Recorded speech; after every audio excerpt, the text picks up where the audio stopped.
안녕하세요. 신한자산운용입니다. 지난달 미국 연준이 2년 6개월 만에 통화정책 방향을 전환했습니다.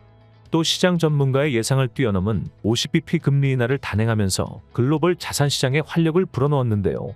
저희 신한 마음 편한 TDF 역시 지난달의 성과를 통해 최근 1년 누적 수익률이 약 14에서 23%로 상승하며 성장폭을 키웠습니다. 지난달 운용 결과에 자산별 기여 현황을 보시면 기준금리 인하 영향에 위험자산 선호 심리가 회복되며 주식 부문에서 가장 높은 기여가 있었고, 채권 역시 강세를 기록하며 편입 비중이 높은 2025 빈티지 순으로 높은 성과 기여가 있었습니다. 다만 환율 부문에서 달러 해지를 통해 일부 손실을 방어했지만 원달러 환율이 크게 하락하면서 환오픈 포지션에서는 손실을 기록했습니다.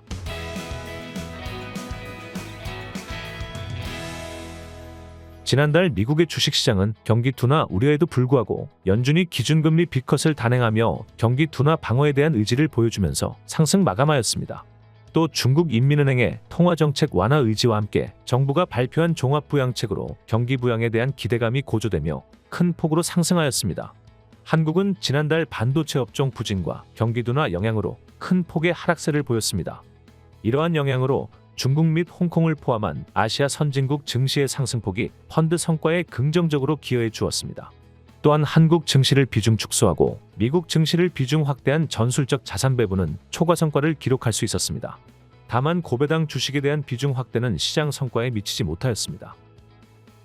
지난달 미국 채권금리 역시 9월 기준금리 인하가 결정되면서 단기물을 중심으로 크게 하락하는 모습을 보였습니다.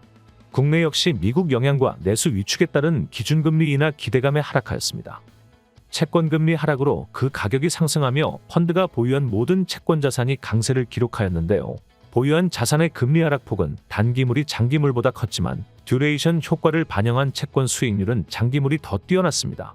신흥국 채권의 경우에는 위험 선호도 상승에 달러의 약세가 더해지면서 주요 채권 자산 중 상승폭이 가장 컸으며 특히 신흥국 현지통화 채권의 강세폭이 두드러졌습니다. 9월부터 달러 대비 원화가 강세를 보이며 원달러 환율이 가파르게 하락하고 있습니다. 이는 미국의 기준금리 인하에 대한 영향도 있지만 위안화를 중심으로 한 아시아 통화의 상승세도 원화의 강세에 영향을 크게 미쳤던 것으로 보여집니다. 저희는 앞서 말씀드린 것처럼 선진국 주식에 대한 달러 해지 비율을 빈티지별 글라이드 패스 대비 높게 가져가는 전술적 자산 배분 전략으로 손실폭을 일부 만회하였는데요. 글로벌 달러 지수는 연준의 연내 추가 금리 인하가 예정되어 있음에도 미국 대선 및 중동 관련 불확실성이 더 크게 작용하여 추가 약세폭은 제한적일 전망입니다. 이와 더불어 원화 또한 현재는 강세 요인이 우세하나 1,300원 부근에서는 연기금의 해외 투자 수요 및 수입 업체의 매수 수요가 유입되며 환율 하단을 막아주는 형국이므로 저희는 1,300원을 하향 돌파하는 상황은 가능성이 크지 않은 것으로 판단하고 있습니다. 이처럼 환율 움직임이 제한되는 상황에서 환해지에 따르는 비용을 감안할 때 글라이드 패스 대비 해지 비중을 높게 가져가는 비용이 상대적으로 커졌다고 판단됩니다. 이에 따라 신한 마음 편한 TDF는 현재의 전술적 환해지 비중 수준을 유지하면서 시황에 맞춰 대응해 나갈 계획입니다. 앞서 말씀드린 것처럼 지난 9월 24일 인민은행의 대대적 금융 완화 정책과 예상보다 일찍 개최된 정치국 회의에서 시장의 기대를 큰 폭으로 상회하는 다각적인 정책 패키지가 발표되었습니다. 이에 중국 본토 및 홍콩 증시 모두 거래 대금이 급증하면서 증시 분위기를 크게 바꾸어 놓았습니다. 그럼에도 MSCI 차이나 지수의 밸류에이션 추이를 보시면 지난달 급등한 상황임에도 불구하고 여전히 장기 밸류에이션 평균인 P11.4배를 하회하고 있는 모습입니다. 또 당분간은 정책적 모멘텀을 이어갈 가능성이 있다 예상됩니다. 따라서 그동안 낮게 유지해온 중국 증시 비중을 글라이드 패스 대비 중립 이상으로 상향하여 운용할 예정입니다. 다만 중국 정부의 구체적인 정책이 이어지지 않을 경우 되돌아갈 위험이 있기 때문에 시장 상황을 면밀히 모니터링하여 대응할 계획입니다. 이번에 보여드리는 차트는 연초 이후 금 가격과 달러 지수 추이를 나타낸 그래프인데요. 보시는 바와 같이 이 둘은 역의 상관관계를 갖고 있습니다.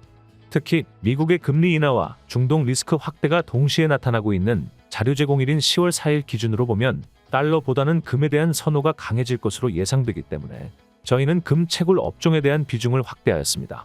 마지막으로 미국과 글로벌 경기 서프라이즈 지수를 살펴보겠습니다. 미국은 제조업 지표 둔화에도 불구하고 서비스업을 중심으로 예상보다 경기 지표가 호전되면서 최근에 경기 서프라이즈 지수가 개선되고 있습니다.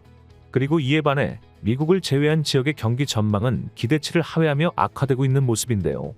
이를 반영하여 저희는 당분간 최근 부진한 투자 심리가 이어지고 있는 한국 증시 비중을 축소하고 미국 증시 비중을 확대하여 운영해 나갈 예정입니다. 시청해주셔서 감사합니다.